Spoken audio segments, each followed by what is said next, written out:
Pense por um segundo. Você está numa sala escura, cheia de armadilhas, e precisa atravessar. Assustador, né? É quase isso que acontece com quem entra no mercado financeiro sem um guia, sem uma luz. Uhum. E o resultado? Bom, muitas vezes são tropeços dolorosos, perdas que marcam. Mas e se houvesse um jeito de ligar um interruptor nesse escuro? E se, em vez de medo, a pessoa sentisse confiança para dar o próximo passo? É sobre acender essa luz que a gente vai conversar hoje. Nós mergulhamos fundo nos materiais sobre análise de mercado financeiro, é a ferramenta que promete, assim, transformar a incerteza em estratégia. Exato. E não é só número frio, né? Não mesmo. É entender as histórias que eles contam sobre empresas, economias e, principalmente, sobre nós mesmos. Nossos medos, nossas euforias coletivas. A nossa missão aqui é destilar o essencial dessas fontes que a gente analisou. Mapear os caminhos da análise, sabe? Entender a lógica por trás de cada uma. Isso. E como podem ser usadas para navegar nesse ambiente que é tão dinâmico. O que a gente descobriu pode ser a chave para não só sobreviver, mas, quem sabe, prosperar. Então, vamos começar a desembrulhar essas ideias? Sim. E essa necessidade de luz, ela vai muito além de só evitar perder dinheiro, né? Os materiais que a gente viu, eles ressaltam um ponto que eu achei crucial. A análise funciona como um escudo. Um escudo contra as nossas próprias emoções. Tipo o impulso de vender tudo no pânico. Exatamente. Ou aquela vontade de comprar mais e mais quando tá tudo subindo, na euforia. São armadilhas emocionais. A análise busca trazer método, racionalidade. E o ponto fascinante que emerge é justamente esse contraste, sabe? Tentar aplicar lógica num campo de batalha que é dominado pela psicologia das massas. Faz sentido. Não é ganhar sempre, né? Impossível. O objetivo não é acertar sempre, mas é aumentar consistentemente as chances de tomar decisões bem fundamentadas, visando um sucesso que se sustenta no tempo. Sucesso sustentável. Ótimo ponto. E para organizar essa nossa exploração, os materiais que a gente compilou apontam para 4 abordagens principais. São quase como 4 óculos com lentes diferentes para enxergar o mercado. Quais são elas? A análise fundamental, a técnica, a quantitativa e a sentimental. Claro que existem variações, combinações, mas essas 4 elas formam a base, o arsenal de quem busca entender para onde os preços podem ir. Vamos começar pela análise fundamental. Vamos lá. A essência dela é investigar o valor real de um ativo, aquele chamado valor intrínseco. É como se perguntar, por baixo do preço que está piscando ali na tela, essa empresa, esse ativo, realmente vale isso? É um trabalho de detetive financeiro, então. Exato. Uma analogia que surgiu na nossa pesquisa foi a de dissecar um organismo, olhar os órgãos vitais. Lucros, fluxo de caixa, Isso, a estrutura óssea, ativos, dívidas. a saúde geral, gestão, o setor onde atua. A pergunta central é essa: o preço de agora reflete a verdadeira saúde e o potencial desse negócio? Exato. E essa dissecação, ela envolve mergulhar nos números mesmo. A gente está falando de analisar balanços patrimoniais, demonstrações de resultados, fluxos de caixa, aqueles documentos que as empresas divulgam periodicamente. Aqueles relatórios trimestrais, anuais. Isso. Mas não só isso. Um bom analista fundamentalista também considera o cenário macroeconômico, sabe? Como que a taxa de juros afeta a empresa. E a inflação, o crescimento do PIB do país. Tudo isso entra na conta, então. Tudo isso impacta o valor no longo prazo. Por isso, essa análise é a preferida de quem investe pensando em meses ou até anos. Montando carteiras de ações, por exemplo. Entendi. Ela brilha especialmente na earnings season, né? Aquele período que as empresas divulgam os resultados trimestrais. Ou em momentos de crise, quando boas empresas podem ficar temporariamente baratas. E para o curtíssimo prazo, tipo day trade? Aí ela já não é tão ágil. Os fundamentos mudam devagar, né? Não acompanham a velocidade do dia a dia do trader. Exemplos ajudam a gente a fixar, né? Pensa na Vale. Uma analista fundamental poderia calcular o índice preço-lucro, o famoso PL. Se ele estiver baixo comparado com o histórico da empresa ou com empresas similares, Pode ser um sinal de que a ação está barata. subvalorizada. Pode indicar isso sim. Outro caso bem marcante que a gente viu foi a Zoom na pandemia. A análise fundamental detectou aquele crescimento explosivo de usuários, de receitas, e isso justificou o investimento, mesmo com a ação já subindo bastante. Ah, lembro disso. Foi impressionante. É a filosofia popularizada pelo Warren Buffett, que é muito citado nos materiais que a gente leu. Preço é o que você paga, valor é o que você leva. Boa frase. A ideia é comprar negócios excelentes por um preço justo ou até com desconto. E para quem está começando, tem alguma métrica-chave? Algo mais direto? Tem, sim. Uma métrica-chave que aparece bastante é o ROI, Retorno sobre Patrimônio Líquido. Basicamente, ele mede a eficiência da empresa em gerar o lucro com o capital dos acionistas. E qual seria um bom número para esse ROI? Olha, um ROI consistentemente acima de uns 15% costuma ser visto como um ótimo sinal. Interessante. E onde a gente acha esses dados? São públicos. Encontre em portais financeiros, tipo Yahoo Finance, ou nos relatórios oficiais das empresas, né? Como aqueles formulários 10K nos Estados Unidos, que são bem completos. Legal. Bem, essa visão de detetive financeiro é fascinante. Agora, mudando completamente a lente, né? Vamos para a análise técnica. Agora a coisa fica mais visual, né? Exatamente. Aqui o foco sai dos balanços e vai direto para os gráficos. A ideia central é que os movimentos passados de preço e também o volume negociado, ele já contém toda a informação necessária para prever com alguma probabilidade os movimentos futuros. É uma premissa forte essa. O preço desconta tudo. Ousada, né? Ou seja, notícias, fundamentos, psicologia, tudo já estaria refletido ali na dança dos preços no gráfico. O objetivo aqui é identificar tendências, o preço está subindo, caindo, níveis de suporte, Onde o preço tende a parar de cair, e a resistência. onde ele costuma brecar subida. É bem visual, imediato. Para muitos traders, aqui a adrenalina começa a subir um pouquinho. Com certeza, a análise técnica, ela domina um universo do curto prazo. É a ferramenta principal para o day trade, né? Compra e venda no mesmo dia. E também para o swing trade, aquelas operações que duram alguns dias, talvez semanas. E funciona bem em quais mercados? Ela se adapta bem a mercados com muita liquidez e volatilidade. Pensa em câmbio, forex ou criptomoedas. Nesses mercados, os padrões gráficos costumam se formar com mais clareza. E onde ela não funciona tão bem? Já em ações com pouca negociação, sabe? Pouca gente comprando e vendendo, os gráficos podem ser menos confiáveis. Geram mais ruído, como a gente diz. Entendi. Tem algum exemplo prático que ficou marcado para você? Ah, tem um que a gente viu ilustrado que é bem clássico. Um trader está de olho no gráfico de 5 minutos da Petrobras. Aí ele identifica um padrão de vela, um candlestick, chamado martelo, logo depois de uma queda. Um martelo? É uma figura que sugere uma rejeição da baixa pelos compradores. Isso pode ser interpretado como um sinal de compra, buscando um ganho rápido ali. Interessante. Outro exemplo, talvez mais de médio prazo, foi a chamada Golden Cross, a cruz dourada no Bitcoin em certos momentos.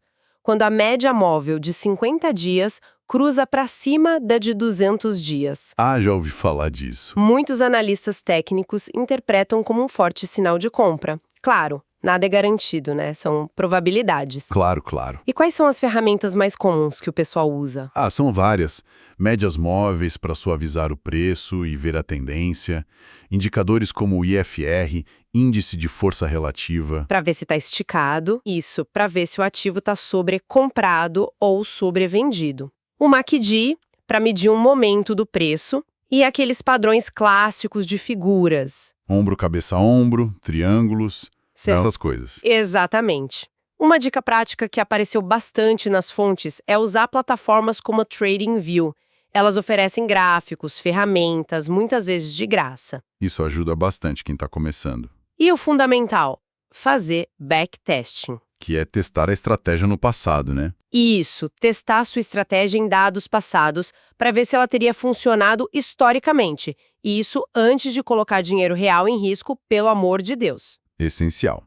É quase como ler um mapa do tesouro nos gráficos mesmo. Seguindo a nossa exploração, a terceira lente é a análise quantitativa, ou quant. Ah, agora a gente entra num terreno mais matemático, né? Totalmente. Aqui entramos no reino da matemática avançada. Estatística, programação. Falamos de modelos complexos, algoritmos que operam sozinhos, análise de volumes massivos de dados, o Big Data. E até inteligência artificial, machine learning. O objetivo é encontrar padrões e relações que o olho humano, não consegue ver, buscando uma vantagem estatística. E muitas vezes automatizando a execução das ordens numa velocidade altíssima. Isso mesmo, é o território dos quants, né? Aqueles profissionais que combinam finanças com ciência de dados, programação. Essa abordagem é a base do HFT, o High Frequency Trading, negociação de alta frequência. Robôs operando em microsegundos? Exato. E é muito usada também por grandes hedge funds, aqueles fundos de investimento mais sofisticados, e por investidores institucionais para gerenciar portfólios de forma mais complexa. Funciona melhor onde tem muito dado, imagino. Sim, onde tem muitos dados disponíveis e muita liquidez. Mercados globais de ações, futuros. Tem algum exemplo famoso disso? Um exemplo clássico que foi mencionado é o modelo Black-Scholes, uma fórmula matemática que, revolucionou a forma como se precifica opções. Ajudou a calcular o preço justo baseado na volatilidade esperada e outros fatores. Complexo. E no mundo real, fundos como o Renaissance Technologies viraram lendas por usar modelos quantitativos secretos para conseguir retornos, extraordinários. Eles exploram pequenas ineficiências de mercado que duram frações de segundo. Uau! O que fica claro, conectando isso ao cenário maior, é como a tecnologia está redefinindo as fronteiras do que é possível no mercado, tornando tudo mais eficiente, talvez, mas também mais complexo e competitivo. Com certeza. E para quem tem essa afinidade com exatas, com programação, qual o caminho para começar? Uma sugestão recorrente é começar com a linguagem Python e usar bibliotecas como Pandas, que são ótimas para análise financeira. Dá para começar com backtest simples, por exemplo, testar uma estratégia de reversão à média. Que é aquela ideia de comprar quando cai muito e vender quando sobe muito, esperando voltar para a média. Basicamente isso, comprar um ativo quando o preço cai muito abaixo da média histórica, apostando que ele vai retornar para essa média. Existem cursos online excelentes sobre finanças quantitativas em plataformas como Coursera, por exemplo. Bacana. Impressionante mesmo o poder dos algoritmos. E aí a gente chega na nossa quarta e última lente principal, a análise sentimental. Essa é talvez a mais humana das quatro, né? Eu acho que sim. Ela tenta medir o humor do mercado, o sentimento coletivo. Otimismo, pessimismo, medo, ganância. A ideia é que as emoções da multidão podem sim distorcer os preços, e aí criam oportunidades, ou armadilhas. E como se mede isso? Analisando notícias, posts em redes sociais, pesquisas de opinião, e usando indicadores como o VIX. O famoso índice do medo da Bolsa Americana? Esse mesmo. E hoje em dia, a inteligência artificial ajuda muito a processar e interpretar enormes volumes de texto para captar esse sentimento. Entendi.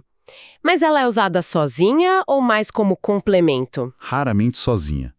A análise sentimental funciona como um excelente complemento, especialmente em mercados que são muito suscetíveis a narrativas, ao efeito manada. Tipo criptomoedas. Perfeito. Cripto é um exemplo clássico. Ou aquelas ações que viram memes. Ela também é útil para calibrar decisões em momentos de grande incerteza. Eleições, crises sanitárias, tensões geopolíticas. Para tentar pegar exageros do mercado. Exatamente. Exageros tanto para cima quanto para baixo. Exemplos disso não devem faltar. Nossa, não faltam mesmo. O impacto dos tweets do Elon Musk sobre a Tesla ou sobre criptomoedas é um caso clássico. Mostra como o sentimento, impulsionado por uma figura influente, pode mover preços instantaneamente. Verdade. E o fenômeno GameStop em 2021? Aquilo foi puro sentimento em ação. Foi surreal aquilo. Um movimento coordenado em fóruns online, como o Reddit, levou uma ação que tinha fundamentos bem questionáveis a preços estratosféricos. Desafiou toda a lógica tradicional. Totalmente. E isso nos leva a uma reflexão importante, né? Que ecoa algo que o economista Keynes chamava de espíritos animais. Até que ponto o mercado é realmente racional? Ou será que a emoção coletiva, muitas vezes, tem um peso maior do que os fundamentos ou os gráficos na hora de formar os preços? É uma ótima pergunta. Fica para pensar. Uma dica prática para sentir esse pulso que a gente viu é usar ferramentas como o Google Trends. Pesquisa por termos como recessão ou comprar ações e ver se o interesse de busca se correlaciona com os movimentos de índices como o Ibovespa, por exemplo. Interessante isso. E tem APIs também, né? Sim, existem APIs que oferecem análise de sentimento de notícias e redes sociais para quem quer algo mais automatizado. Legal. Essa tensão entre lógica e emoção é realmente fascinante. Mas voltando para a prática. Uma dúvida comum que surgiu nos materiais, especialmente para quem opera no curtíssimo prazo. Qual dessas análises é, assim, a rainha do day trade? Olha, a resposta que aparece de forma bem clara é a análise técnica. Faz sentido pelo que a gente já falou. Sim, como a gente já ventilou no day trade, as decisões precisam ser tomadas em minutos, às vezes segundos. A análise técnica oferece exatamente isso. Sinais visuais rápidos nos gráficos.